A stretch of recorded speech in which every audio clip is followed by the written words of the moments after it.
All right, folks. Welcome back. Something about Web3. We are back. We have not deserted you. Just on a little bit of a break, doing some international finance. Kazuaki and I were both employees of Three Arrows Capital, so we had to flee the country for a little bit, but now we're back. Did you see the picture of their office all deserted with all the mail piling up? That was on Oh Twitter. no. Yeah, it's pretty funny. Wow. Pretty funny. Um, well, anyway, we are back, and that is a joke. So FinCEN and everyone understands that's a joke, not employees of Three Arrows Capital. Um, Actually, I did hear like junior developers and stuff got like their passports taken away. Like anyone Whoa. who worked there. Yeah. Or no, Celsius. That was Okay. Celsius. Yeah. So anyway, it's been a wild couple of weeks in crypto. I don't think the market has changed all that much since we last had the podcast because it did dip, kind of went back up. Yeah. So things are looking somewhat healthy. I feel like we're in the sideways. We're either in the sideways section of the crypto winter, or this is like the pre despair sideways, because usually it will go sideways for a couple months and then drop a huge amount, and that's when everyone says crypto is over. And I haven't really been hearing people say crypto is over yet. So um, I believe I heard today that, what was it? Old Navy is releasing Bored Ape merch. Really? Yeah. So crypto is not over yet. That is a bad sign that the bear market is not over. You can buy $20 Bored Ape T-shirt at Oh Old my God. Navy. I don't know if that's actually true. I just saw that on Twitter. Um, so, but anyway, we're back. We're here. We're gonna give you all the information and non-financial advice that you need to survive the bear market. Um, my first piece of advice is don't give out uncollateralized loans for millions of dollars, hundreds of millions of dollars. I think if you do that, you'll be a better investor than 90% of the top tier firms in the space if you don't give out uncollateralized loans. So do that and you're good to go. And get a job. Maybe that's another good piece of advice.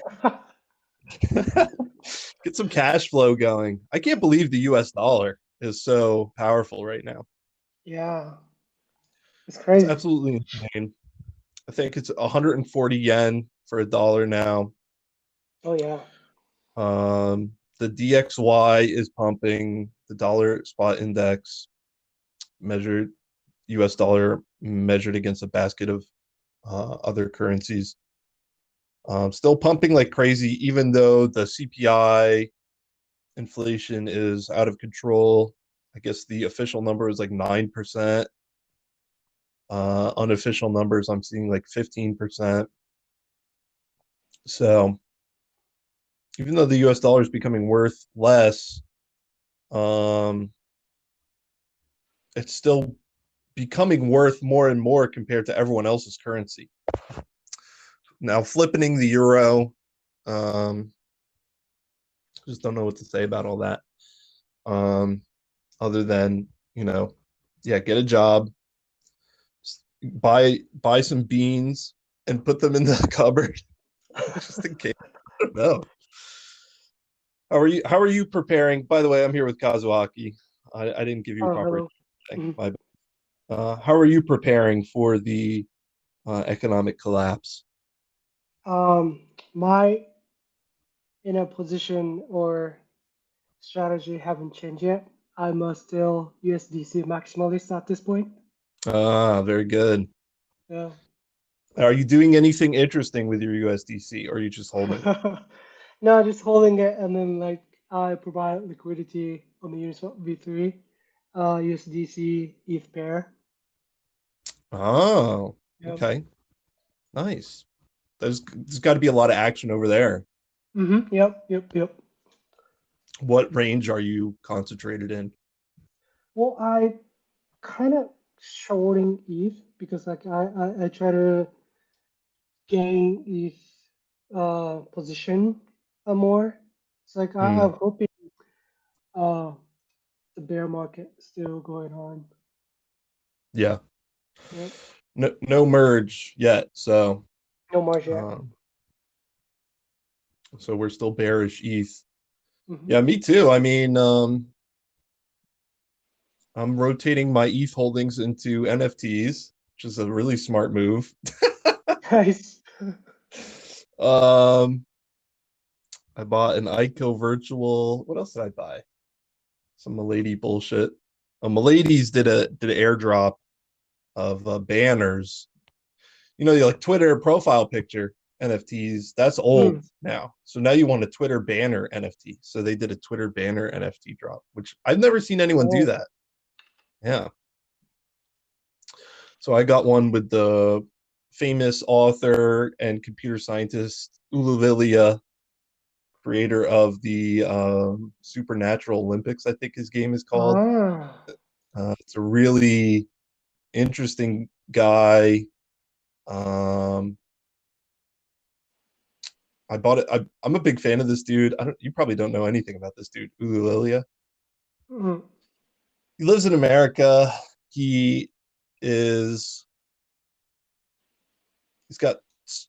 I would say like severe Asperger's syndrome or something like that. Okay. We're all a little bit on the spectrum, so I feel comfortable saying that. But I'm a big fan of his. He wrote a book. He wrote a book that is about kind of like Sonic the Hedgehog type characters. But what's really Hmm. interesting about the book is when he describes the color of something, he always describes it in hexadecimal with Whoa. with RGBA. So it never says blue, right? It says 0120 F 0 3 Yeah. to do like a bluish greenish transparent color. I mean, he doesn't write Wow. the name of the color. He just puts the hexadecimal because, of course, that's easier to understand, right? So it's that kind of book. It's a really Wow. great book. I highly recommend checking it out. No, it's like, what is the book called? It's called like the Rings of Power, something like that. I don't know. You'll have to find it. Ulilia is the guy's name. Mm. He's got a really cool blog too, where he talks about how he's terrified of mirrors, and so every time he goes to Walmart, he has a map on his blog of his local Walmart that shows where you can go where a mirror can't see you in the store. Does that make sense? Because he's afraid of mirrors. Mm. Oh wow. So a lot of good resources on his blog. Um, so go check out. I don't even know what the NFT. I think it's just called Banners NFT. Mm. And all Milady NFTs. If you like the one, you don't have to buy it. You can just use it. No one cares. Um, so go check that out. And um, that's my investment strategy. Buy terrible NFTs. So I'm going to keep doing that. Um, speaking of which, the NFT event that we talked about last time happened, but I didn't go because I had COVID or something. I was really sick. Kazuaki, you didn't go either, right? Did you? No, no, I didn't. Yeah. So no news to report there. Well, like Uh, it seems like a lot of people went there and then share their experience at the party. I mean, the event, yeah. and Look, hopefully there'll be more stuff. I saw there's a NFT gallery in Tokyo, well, yeah. where it's a there's the auction for the pieces in the gallery. I think they just have like monitors up on the walls, and then you can go to the gallery and you can bid on the NFT, but you have to go to the gallery and scan the QR code in order to access the auction. Um, So I think Onigiri Man, who I'm a fan of, he sold something for like 55 ETH at this auction. Whoa. Yeah, yeah. So go. Is it, yeah, are you talking about the one who held, which held at the hotel in Tokyo, and then Takashi Murakami went there? I don't know if it's the same place that the NFT Oh, Art Tokyo event was at. I just saw okay. pictures on Twitter. But Oh, maybe okay. I don't know. I don't know exactly where it was. Hmm. Some gallery. Maybe it was the that Okay. hotel. Hmm. Um, as always, I'm woefully unprepared, but but I thought that was cool. Okay. NFT still hype here in Japan, I think. Yeah. Yeah. Um, so I don't think it's going anywhere. Speaking I of heard. NFTs, I oh, saw. go I ahead. saw really. Sorry. I saw a really funny um tweeter.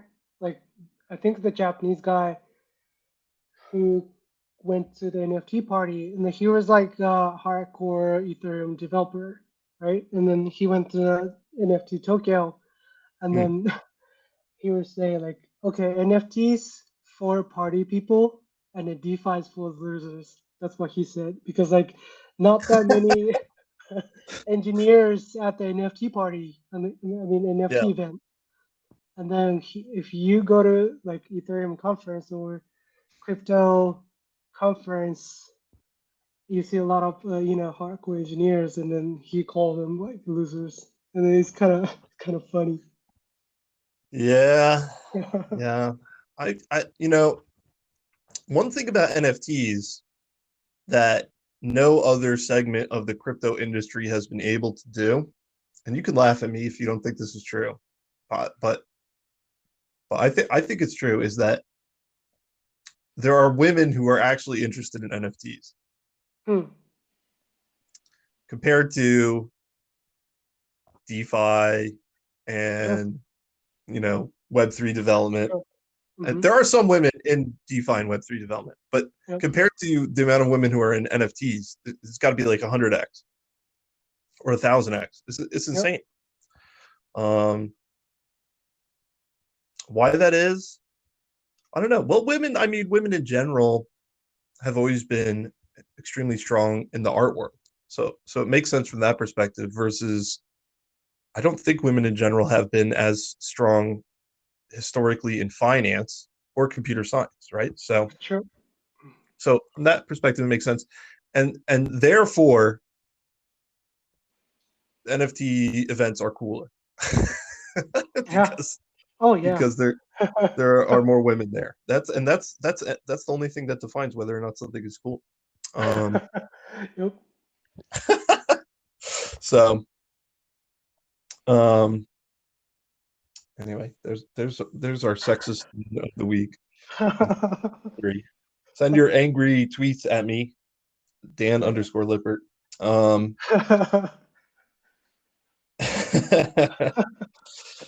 but the today was a sad day in the NFT world, I guess.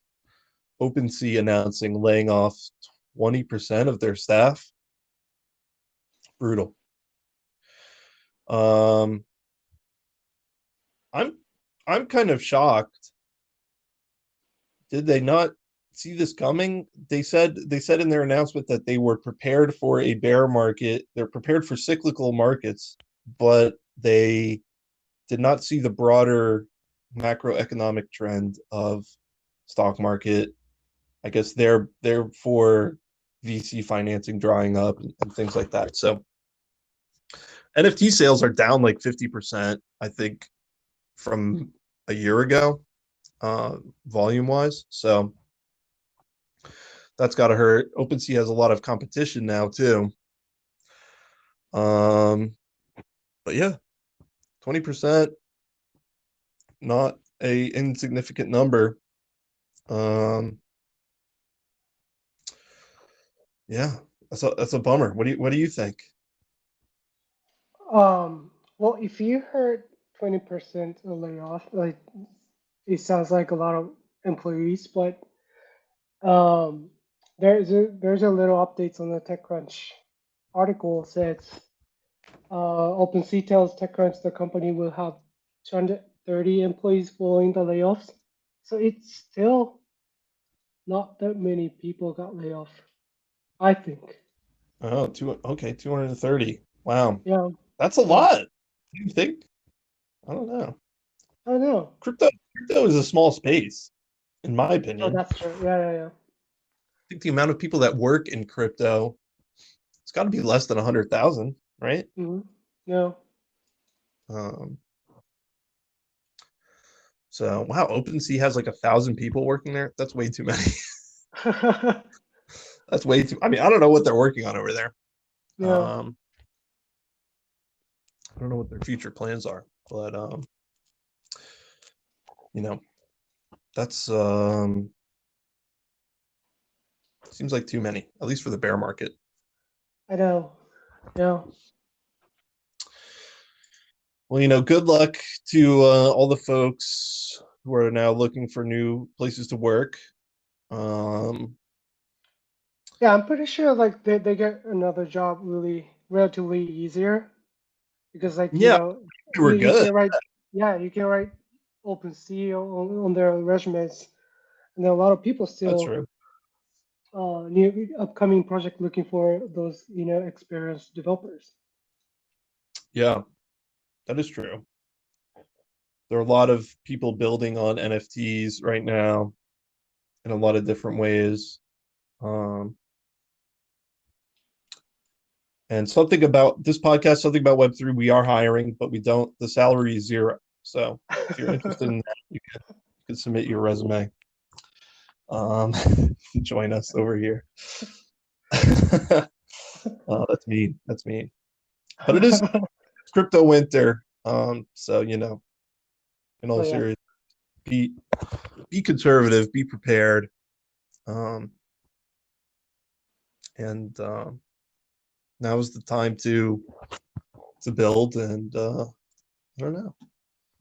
Whatever. I mean, so many startups, so many big companies get built during the crypto winter. So good time to do a startup if you got some cash, severance pay, whatever. Um, maybe in some more positive news regarding NFTs, Board Ape Yacht Club. We have a lot to talk about. I totally forgot they're suing Ryder Rips. We should probably oh talk yeah, about that. yeah, yeah, yeah. Did you hear about that? Yeah, yeah. I saw the news on the Twitter. I think 2 3 days ago. Yeah, so they're suing Ryder Rips for his Ryder Rips Board Ape Yacht Club uh conceptual art project, we'll call it that, where he was minting, hand minting exact copies of the Board Apes. Um, I think that's why is that why they're suing him? I think that's why, I think right? so. Yeah. Yeah. Um, I saw that he had retained some very expensive lawyers as well, which is interesting. So he's going to spend his, 1,000 ETH or whatever he made on lawyers, That's great. which is probably all that Yuga Labs wanted, was to try to financially bankrupt him. Um, I think the allegations of whatever far right imagery and dog whistles that kicked off this whole thing recently resurfaced again. Um, there was a YouTube video made, a documentary that's like an hour long that just talks about it.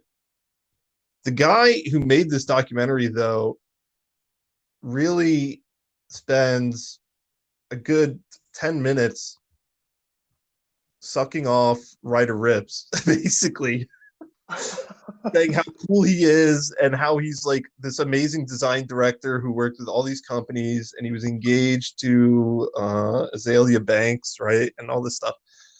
So it's just like really goofball. And this guy is basically in love with Ryder Rips. But whatever.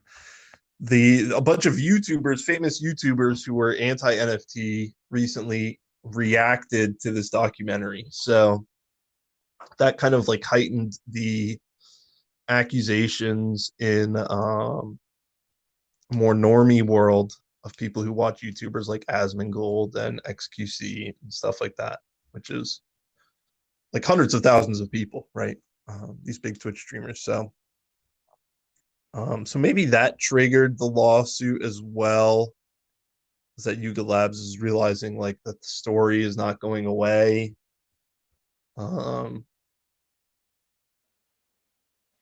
but all publicity is good publicity. So will this result in kind of a strike and effect here? I'm not sure. Um, but anyway, we'll bring you all the news on the court proceedings.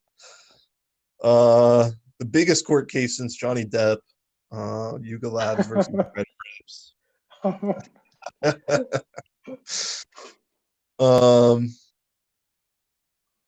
But in other Yuga Labs news, they had a beta test for Other Side, which actually I thought looked impressive. I don't know. Did you? Neither of us, as far as I know, Kazuaki, I don't know if you do. I certainly don't hold any Yuga Labs NFTs. Kazuaki is shaking his head no. So there's our disclosure. But I don't know. I'm interested in buying another side now more than I was before because of this beta test that I think if you're a non-technical person, you probably think like, this doesn't look like anything, right? It's just a bunch of people walking around like this featureless plane of existence. But what they've built is ostensibly a metaverse version of like Discord that seems to support tens of thousands of simultaneous users in the same chat room, which, to my knowledge, that's never really been done before, and it seemed to work pretty well. What do you think? I think it's quite impressive if you Yeah, look at the demo. Yeah. yeah. From a technical perspective, to do proximity chat with that many users in the same shared instance is pretty cool. So Yeah. I could see that featureless plane turning into some representation of the Other Side NFTs, followed by, these Other Side NFTs have what they call, I think, artifacts in them, and they have little characters. What are the little characters called? I forget. I don't remember. Some kind of little monsters that live on the NFT. I don't know. Some of them have houses and little buildings and stuff. So you can imagine like those will come to life soon. The artifacts and the little characters and the little buildings might be a game, a space, an item, and that could be quite interesting to explore. I think I actually, I don't think I ever talked about this on the podcast before, but when I was, geez, how old was I? 12, 11, something like that. There was a online chat room that had proximity chat that was like kind of looked like Doom or Wolfenstein type thing. I'm trying to remember what it was called. All the avatars were 2D. Um, but I played that a lot and I really liked it when I was a little kid. I thought it was so cool. And I haven't I played VR chat a little bit, but I don't have a VR rig, so I'm kind of missing out there. But I don't know. I'm surprisingly bullish on metaverse in general.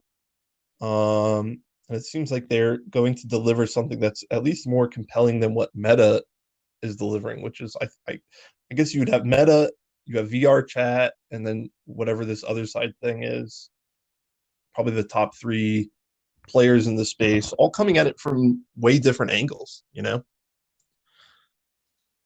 So if you haven't checked out the demo, go check it out. And if you're not a technical person, you might think this is nothing, but they have an insane amount of people using this demo, and it seems to be working pretty well. So good for them. You know, I guess you also have Fortnite, and Fortnite is limited to like what 100 players in one instance. I don't know about the concerts and stuff. I guess the concerts probably have more. Um, and you know that the whole what do you call those type of games like Fortnite battle royale games, right? The whole concept of the battle royale games is fairly new, just in the last 5 years or so, just because it's hard enough to get 100 players in the same game, you know. So for them to be doing tens of thousands of people is, I think, a pretty major step forward. So go check that out. How much is other side right now? I think it's like 2 ETH or something, right? Wow, Was it more than that? that's it. Oh, other seed 2.8 ETH is the floor right now. So I think that's a good deal. yeah, I might get one. Yeah. Yeah, whatever. The ones on NFTX look pretty freaking nice. Oh, They look looks rare, as people like to say, right? This one's got a building on it. Damn. All right. Well, tune in next week when I discuss how I lost all my money on buying other side NFTs. Um, hmm. uh, let's see. Any other NFT news? Oh, another new NFT project I wanted to let people know. Mondo Megabits. I just heard about last night. Apparently, Sam Hyde, the creator of Million Dollar Extreme, had a show on Adult Swim, was canceled for just being controversial, I guess, or a huge troll or something. Anyway, he's got an NFT project coming out, Mondo Megabits. It's some sort of card game, kind of like Magic the Gathering or something like that. The Discord is popping. To get whitelist, you have to call a 800 number and talk to somebody, which is crazy. Um, I imagine this project will sell out pretty quick, so you can check that out if you're interested. It looks like, from me personally following Sam Hyde's work over the years, it looks like he was involved in the art direction and stuff because they look pretty cool. People in the Discord are saying he's in the voice chat right now, so go check that out. Mondo Megabits, it's called. Um, and yeah, I think that's it for NFT news. I don't know. You hear anything cool? Uh, oh yeah. I just put this one on the show notes. The fastest BLS signature implementations coming on the status. Ah, yes. Um, can I talk about that now? Well, like Yeah. I just want to share it with you guys. Just the status. I mean, if you go to the status blog, you can read the whole article. But then the article said, I think Manny or Mani. I hope I pronounced his name right. But one of the status engineer has made one of the world's fastest BLS signature implementations. And what does that mean? Because BLS signature, one of the signature scheme that invented by Bonet Lin Shachim, and it's used by Zcash, Ethereum 2.0, and Algorand, and so many. Hmm. And the bottleneck is that the signature verification is pretty slow because BLS signature is different from regular ECDSA because it can aggregate um, in a constant space, which means you can aggregate many signature at once, but the verification time is not that constant. Verification time is relatively longer than regular UCDSA. So the bottleneck Hmm. is speed, verification speed. So a lot of projects trying to, make it faster. And then I think Status people, one of the guy from Status, he invented the fastest BLS signature, and then I think it's quite impressive. And then like we've been talking a lot about like Ethereum's like blockchain scalability, Hmm. and then I think the person or project who made the first SBLS signature scheme can be quite, you know, the next generation of blockchain. So that's why I'm really hoping more projects got into this space and then try to implement more faster signature verifications. Nice. Yeah, if you've ever used Zcash or these other projects that use the BLS, um, you probably noticed that it's very slow. Like not the chain is slow, but it's slow to run a node. It's slow to issue transactions, things like that. These I don't know if you call them next generation blockchains. I guess Ethereum 2 uses this. Hmm. Algorand, Filecoin, Hmm. Dfinity. Infinity. Yep. Yeah, so some of the I guess you call it like 2017, 2018 era coins um, use this, but it in some ways, how could I put this? In some ways, these next generation systems no longer they lose a little bit of decentralization in the fact that they just require a lot more horsepower, right? Hmm. Yeah. They're doing a lot more work cryptographically than a Bitcoin node. Not mining, but a node, right? Hmm. Um, so I think this will, increase the decentralization, allow more people to validate chains themselves, which most people never do, but it is important. Yep. Um, so that is quite cool, and it's a big leap. I'm seeing here it's 14 to 18% faster, so Yep. quite nice. Hmm. I this reminds me, I did read something recently that said that we are really approaching the physical classical physics limits for computation. Have you heard that recently? Really. Yeah, that we're getting close to in terms of things like CPU architecture that like the speed of light is becoming the problem. Wow. Okay. Yeah. so so the electrons just can't move fast enough. So we're gonna have to be putting more work in until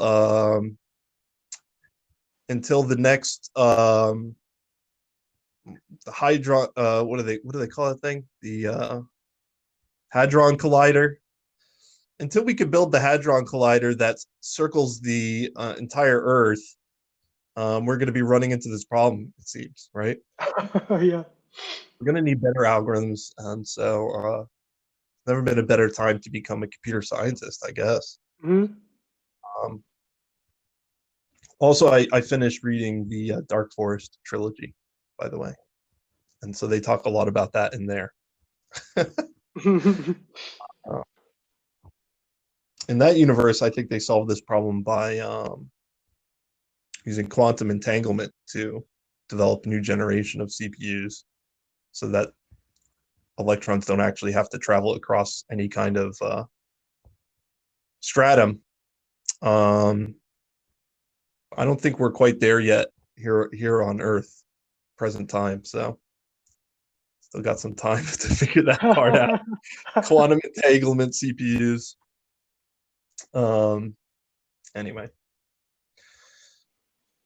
well, that's great news. Great to see for me. Great to see Status still chugging along, developing cool new tech. What are they primarily working on these days? I know they kind of stopped developing Embark, which I'm bummed Right. about. But Yeah. They started kind of like a chat application, right? And then yeah, recently, I heard they hire a bunch of PhD and their cryptographers, like got into the zero knowledge space. mm, So quite interesting. yeah, and still building on Ethereum primarily, right? Yeah.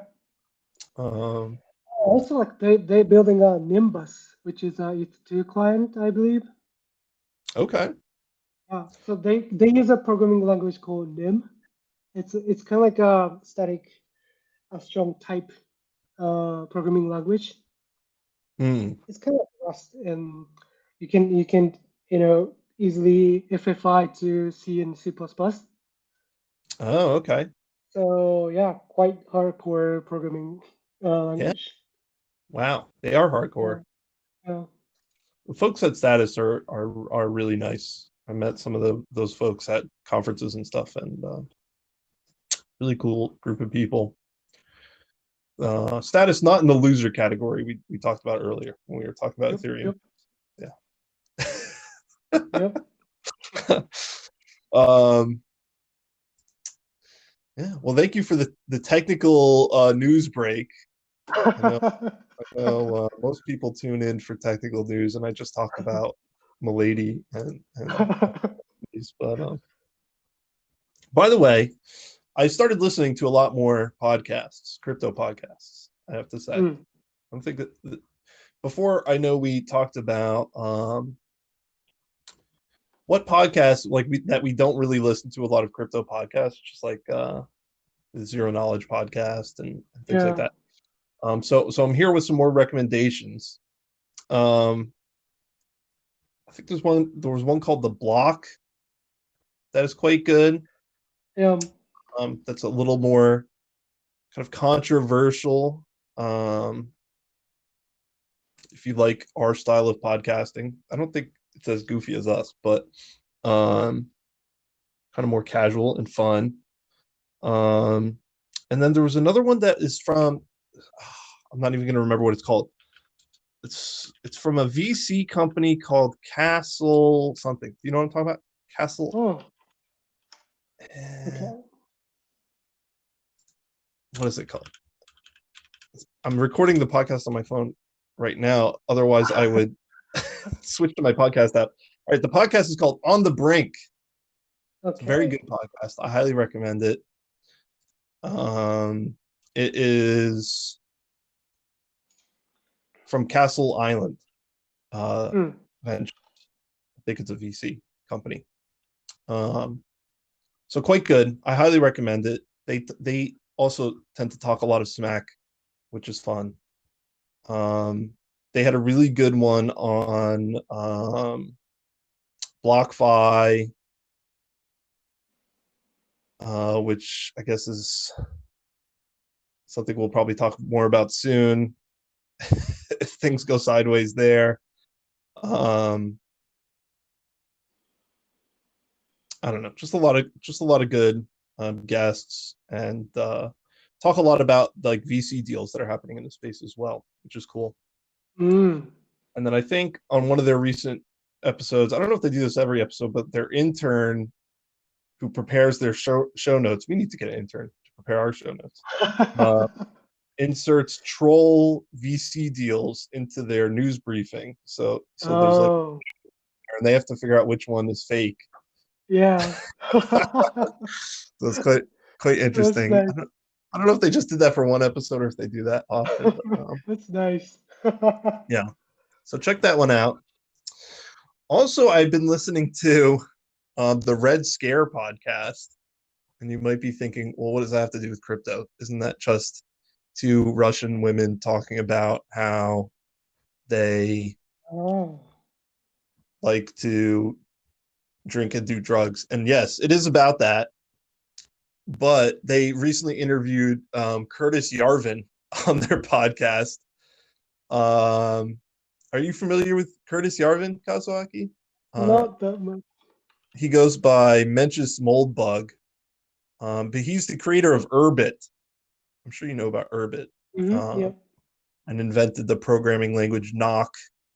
Mm. Um, Urbit is crypto adjacent. You know, it's kind of its own. It's not a blockchain, but it is a network and protocol. Um, but they launched their project with a I don't want to call it an ICO, but some sort of fundraising effort on Ethereum where the real estate within the Urbit network is separated into what they call, I think, galaxies, stars, and planets. And so that was done. That was done through Ethereum. Um, and now I think a galaxy is several $1 million to buy a galaxy. I think there are 32,000-ish galaxies. Um, each galaxy has 32,000-ish stars. Each star has some amount of planets. I don't know.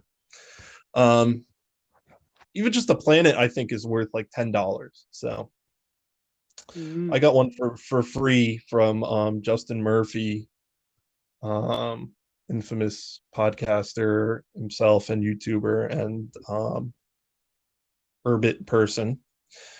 If you're into Urbit, there's a big crossover between Urbit and Miladies for some reason. I think because most people who are into Miladies and into Urbit all live in New York for some reason. So it's some part of the New York crypto art, uh, I don't know what you would call it, far right political scene that in New York. Uh, I don't know that much about it. I don't live in New York, but there seems to be a lot of crossover there. Anyway, so you could listen to the Red Scare podcast. They had Curtis Yarvin on. I think they've had Justin Murphy on before. Um, but there's another recommendation from me. Uh, but it is kind of goofed up. Also, the one of the girls from Red Scare, I think, dated Adam Friedland from the Cumtown podcast. Mm. So, um, so if you're into comedy podcasts, I'm sure you know all about that. Anyway, this is something about Web3 is now something about podcasts. There's something about podcast segment. Um, Kazuaki, do you listen to podcasts? I know you listen to like some internet radio type stuff, right? Yeah. Spoon Yeah. and that kind of thing. What do they call it? Yeah, and I recently try to listen more like crypto podcasts, like what is called Up Only, or like Bankless, and I heard that one. Yeah, Bankless is good. That's true. I yeah, forgot about them. Up yeah, only. I haven't Up heard that Only. one. You know the Kobe? He's a Yeah, crypto Twitter guy, like with the Kurt Cobain icon. old school guy. Yeah, Uh, yeah. I've followed him for a long time, and I think I listened to an episode of Bankless that he was a guest on. Yeah. yeah, yeah, and also like like classic podcasts like Accidental Tech Podcast. Okay. Yeah, and like the famous one like Lex Friedman show and Joe Oh, yeah, Rogan. Friedman is good. Yep. He's kind of like a gentler version of Joe Rogan. Oh yeah. Oh yeah. The way he talks is pretty Yeah, yeah. good. Uh, I mean, yeah. Lex Friedman is quite good. I've watched a lot of his podcasts on YouTube, and there's never there doesn't seem to be any theme to the podcast other than he's interviewing someone interesting. oh yeah. He's And kind also of like like in that respect. yeah, with the black suit Joe and Rogan. tie. Oh yeah.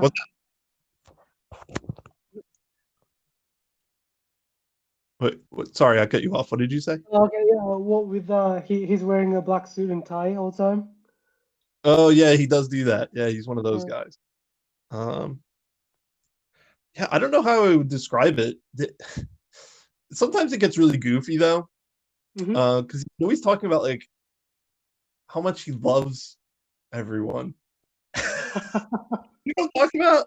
Yeah, yeah, yeah, yeah. like super detailed life article is about, all like, about love and peace and love and peace. being Yeah, nice to friends and but like yeah, yeah, he summarized his character though.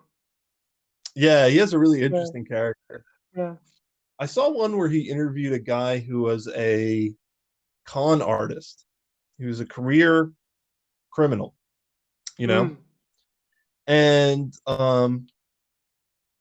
it was really crazy because the con artist guy was like running his charisma game on Lex Friedman.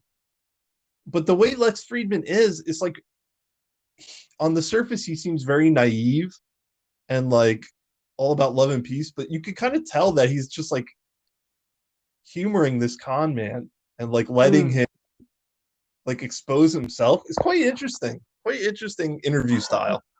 He gets people to expose themselves a lot. Not in Yeah, a negative way, but just to expose themselves in a way that they wouldn't normally for an interview or something like that, you know? yeah, Yeah. So check that. I mean, I'm sure everyone's checked that one out. yeah. That's got to be like one of the top podcasts that's out there now. Mm-hmm. Um, but yeah, that one's good. Bankless, Up Only. So Kobe is the host of Up Only. Mm-hmm. Okay, cool. I'll definitely check that one out. Yep. I heard latest episode. I think the special guests were Zuko from Zcash. Oh, nice, Yeah, so I gotta listen to that. nice. I remember when I was over at Gitcoin talking to Kevin, who Mm-hmm. was going to have lunch, I think, with Zuko. I could be Mm-hmm. misremembering the story entirely. I remember saying to Kevin, be careful because I think this guy might be a federal agent. I didn't really know that much about Zcash at the time. I still don't Mm-hmm. know that much about it, but there was just something about Zcash always seemed like if you went deep enough, it was probably like run by the U.S. Oh government or yeah. something. It's like there's no way the U.S. government would let these guys just do this, so Mm-hmm. they must be running it. Um, Obviously, that's totally unsubstantiated, just my idiotic opinion. But I'll have to check that out. I'm sure he's a cool guy. Yeah.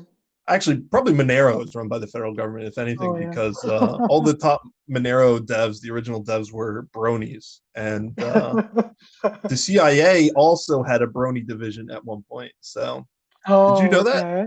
That's true. No. That's true. There was one point where the CIA had like a group of like high level intelligence officers that were also all bronies. Whoa. Um, so you gotta watch out for those bronies. I guess they're still around. I don't know. I don't know if they still watch My Little Pony or if they've moved on to I don't know, what do kids watch these days? Teletubbies or something. I don't Mm. know. Let's see what else is going on. Oh, so I read this today that Japan. We'll go to the Japan segment of the show. Japan is booting up some of the nuclear reactors. The Prime Minister of Japan, Kishida, said that he wants to reboot, I think, 4 reactors Mm. so that Japan has power through the winter because of the global energy shortage. I don't know what's, well, Ukraine and all that stuff. So Japan, of course, um, has a long and complicated history with nuclear power, I think, to say the least. Um, what are your thoughts on this, Kazuaki? I mean, you were here during Fukushima and all that, right? I actually I was in Los Angeles Oh, when it happened. oh, But really? Okay. but yeah, I think rebooting nuclear power is good Hmm. because like otherwise, like we keep paying the maintenance fee for nothing, That's So true. you really can't turn off a nuclear reactor. No, So not at all. Like, so like, if we spend the same amount of money, like we should get like at least like we should get it working and yeah, you know try to prepare for the electricity shortage. yeah, especially with inflation and everything. Yeah. Um, hopefully everything is safe, of course. My I I don't necessarily feel great about nuclear power for multiple reasons. One is in my past life, I worked for the U.S. Department of Defense, and I worked in a radiation safety division. Yeah. Um, they call Radiac, and I don't know how much I could say about it, but it did scare me a lot knowing how radiation safety is done. Oh, um, okay. I mean, it's. Here's what I'll say: radiation is extremely dangerous, and we're only humans, and humans make mistakes, Yep. right? Yep. So you can't stop people from making mistakes. Mistakes are going to happen no matter what, and nuclear energy is the worst thing I think possible that you could make a mistake with, right? I don't think there's anything else on Earth that compares to the destructive power of nuclear energy and Mm. radiation.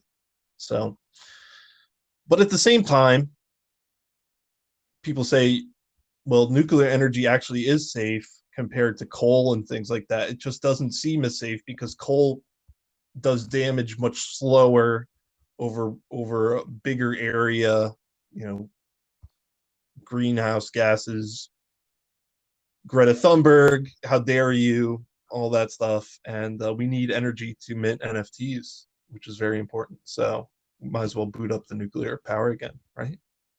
Yep. How are we going to mine Bitcoin and mint NFTs if we don't use nuclear power? So, so very important stuff. Um, Yep. of course, also in Japan, this past week, major international news with former Prime Minister Shinzo Abe being assassinated. Totally shocking, I think, everyone in Japan and everyone throughout the world uh, for many reasons. One, obviously, he's former prime minister. Um, so, he was just at a small campaign event campaigning for someone in his party um, down near Kyoto. Two, guns don't really exist in Japan the way they do in a lot of places in the world, like America. Three, the gun that was used in the assassination was homemade, a homemade shotgun with like an electronic trigger and like homemade shells, basically like almost a medieval blunderbuss, the most primitive type of gun possible. A piece of wood with pipes taped onto it. Um, and the reason behind the whole thing is just insane. So, myself, I was a fan of Abe, um, mostly because of the work that he did with Trump. And I'm not really a huge fan of Trump at this point, but at the time, I was a big fan of Trump. And there's this really famous picture of Trump sitting at a table, and Angela Merkel is like staring him down, and Abe is standing right next to Trump with the funniest look on his face. And you could just tell like Abe and Trump must have had a lot of fun together. There's all the pictures of them playing golf together. Yeah. Um, there's that famous video of Trump dumping the food for the carps at the Imperial Palace, which is so funny. Um, when they were feeding the fish. I don't know. I'm sure they were just really good friends. Oh yeah. And Oh yeah. so there's also a famous video of Trump like I don't even know how to explain this. Trump and Abe are having a meeting, And at the end of the meeting, there's a photo op, and there's these Japanese journalists taking photos. Hmm. And Trump asks Abe, "What are they saying?" Because they're saying something in Japanese, and Hmm. what they're doing is they're yelling for Trump to look at their camera so that they can take the picture. And Okay. so Trump says to Abe, "What are they saying?" And Abe says, "Look at me." That was Abe's answer. And so Trump starts staring at Abe's face. And then Abe is like trying to explain, no, no, no. He's like, look at the camera. But Trump just keeps staring at Abe, and they're doing like this really long, absurd handshake. And it's like going on way too long. And then Trump finally lets go of Abe's hand, and Abe looks at the reporters with the funniest look, like, oh my God, can you believe how stupid Trump is? It's really funny. So I love that moment. Anyway, um, I think it would be interesting, Kazuaki, if you want to share like what you think about all this, because I mean, it's not that often I feel like that Japanese politics is international news. And so I It's think people true. outside of Japan really don't know what to think about this. Right. Um, yeah, I think well I'm just in pain, first of all, Yeah, and I thought at least I could go to where it happened and then lay some flowers or something. Because yeah, like yeah, I'm extremely sad, and then I was really shocked what happened because I yeah. never saw someone. I saw a few politicians got stabbed in front of people in the past, Hmm. but I never expected the people get shot. Um, Yeah. so It's yeah, extremely difficult to get a gun here. So exactly, yeah. And people getting then shot in Japan is like, it never happens. It just it doesn't never happen. happened. People get stabbed sometimes, Yeah, but or different like terrorist attacks, like the arson attack that happened a couple of years ago, and things like, yeah, or people attack yeah, people with cars, and that kind of like terrorism stuff. But you never see a mhm, gun ever, unless it's like yeah. yakuza killing each other. Oh yeah, yeah. And yeah, I really liked him as a person as well. Like, Yeah. he the way he looked too happy with his wife. I think Hmm. they didn't have children at all. Yeah. So like, you know, Yeah. It's and sad. he's really good at humor and the jokes Yeah. too. Yeah. So I really like him. But Yeah. yeah. And internationally, I think he had a big impact. He spoke English well, Hmm. um, which Japanese politicians don't always do. Hmm. Um, I don't know if Kishida speaks English. I don't think I've ever heard him I speak don't think English. so. So I don't think so. yeah, so And yeah, now politicians are debating whether to give him a state funeral or not. oh really? Yeah, Why wouldn't they give him a state funeral? Because he's not a sitting prime minister? I don't know, but I think it's still too early at this time. Oh, okay. I don't know. Yeah, I mean, like he did a great job for Japan and in all the countries. That that's that's 100% sure. But yeah. there are a certain amount of people who really hate Abe. Yeah, I never really understood what the main criticism of Abe's policies was. Like, I mean, I I feel mean, like economically he did a lot for Japan, even that's if true. even if it didn't seem like Japan was back to the bubble era, but at least I feel like the lost generation of Japanese people, he kind of cut that off and allowed Hmm. Japan to start fresh in a way with Yeah, their economic exactly. policy. Economically, yeah, yeah. And like he's a kind of like conservative and then pretty the right wing person. That's So true. like Yeah. he So the people who are far left truly hates Abe, and they call him like, try to mimic him, or like try to make a collage on Abe Mm. with Hitler or something. I've seen that. Yeah. Yeah. Yeah, but I'm pretty sure like the amount of those people are relatively small, but Yeah. their voices are way louder than anybody else. Yeah.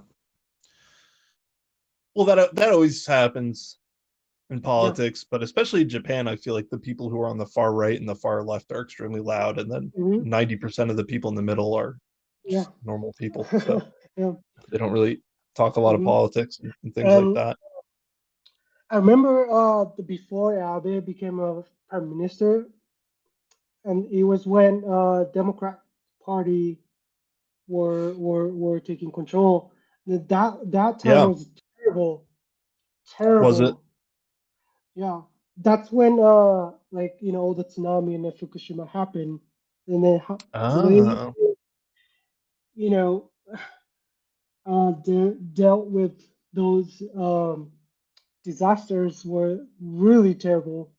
yeah. And then also economically, when they were Japanese yen were way stronger. I think it Really was strong. Yeah. twice much stronger.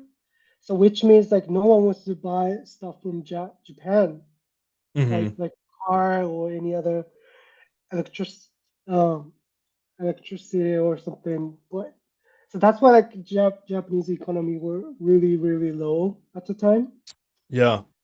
and the stock market were really low too. But Yeah. like since Abe became a new prime minister, it all changes. Now I'm pretty Yeah. sure a lot of people, got benefit from it. Yeah. I mean, the Abenomics was a plan to purposely inflate the Japanese yen so that exports could resume, right?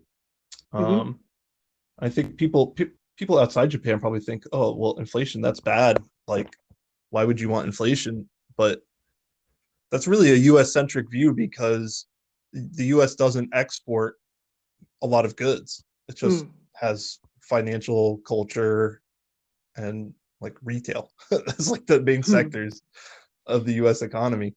And so they don't with the US dollar, you don't really have to think about people buying a lot in US dollars versus Japan actually has robust manufacturing economy. So and agricultural and things like that. Yep. Yep. So he wanted to inflate the yen so that more people would buy Japanese goods, which Yep. worked. It actually Yep. And worked. also welcome the tourists from all over the world. Oh, that's true too. Yeah. Yeah. Yeah. Yeah. The guy before Abe was like a otaku or something, right? Is that? Yeah. Yeah. I almost forgot his name. Yeah, I Um, remember his face, but I can't remember his name.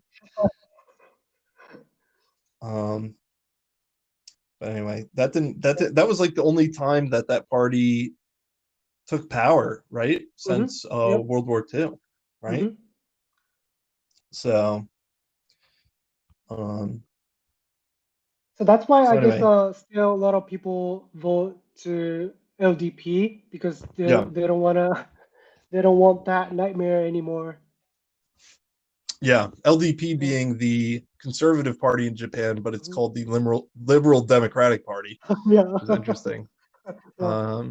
But it's actually the more kind of like the Republicans, I guess, of Yep. Japan, but not Hmm. really. Japanese politics is totally different than the U.S. You really can't compare it, and they have there's many parties, and they form kind of coalitions for majority and minority um, coalitions, kind of similar to the UK, I guess, in that respect. Yep. Um, but anyway, yeah, Abe will be missed. He has an incredible legacy, and I don't agree with everything that he did, but didn't didn't deserve to go out that way. But I don't know, maybe in a way, I mean, it's terrible to say, but there's something poetic, I guess, or romantic in a terrible way, because he actually stepped down because he was sick, which was quite Hmm. sad. Yep. And so to assassinate him like that is just crazy when he was already quite sick. Right. Actually, I have some friends who also have the they call, I think it's ulcerative colitis, which is what he had. And they really liked him because it brought a lot of attention to that issue. Um, Mm. so anyway, the election happened, and from what I heard, the LDP won, right? Yep. Yeah, Yep. More than 50%. yeah.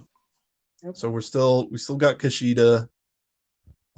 Maybe he'll step down though. I don't know. Japanese prime ministers don't usually don't stay in office very long. That's another reason why Abe was so famous, because he actually stayed Yeah. around for more than Hmm. 2 years. I think like the five previous prime ministers were like 2 years Yeah. each, Yeah. right, or something. I think he was the longest prime minister in the history Wow. in the Yeah. history in Japan. Yep. Wow. Yeah.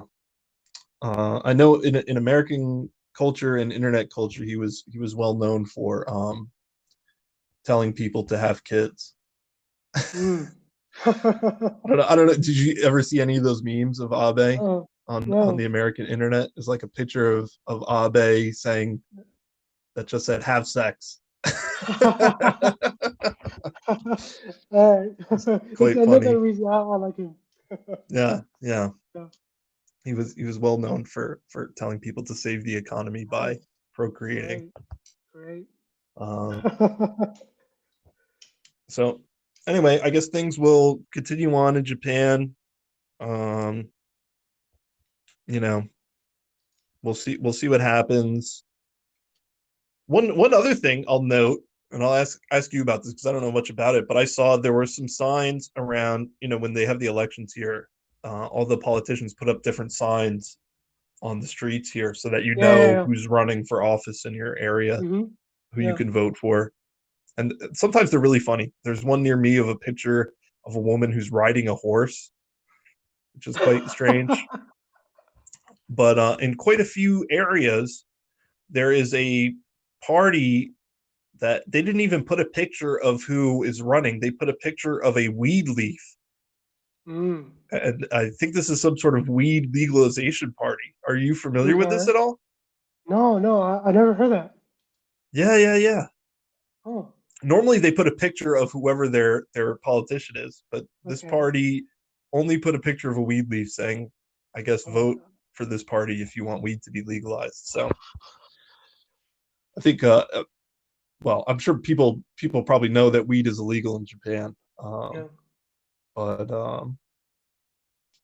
I think more and more young people, especially if you've been to the United States and come back to Mm. Japan, you're like, Yeah. that's really stupid. So I thought that was interesting. Um, well, anyway, wow, I think this is our longest episode, so should Wow. probably wrap it up. Next, we'll be back next week, I think, right? Yep. So stay tuned and send your angry comments to us on Twitter, Dan_Lippert, and what's your Twitter, Kazuaki? It's Kazuaki Ishiguro. Yeah, check the show Yeah. notes. It'll be in the show Yep. notes. Send us your angry messages, and we'll see you next week. All right. All right. Bye, everybody. Bye bye.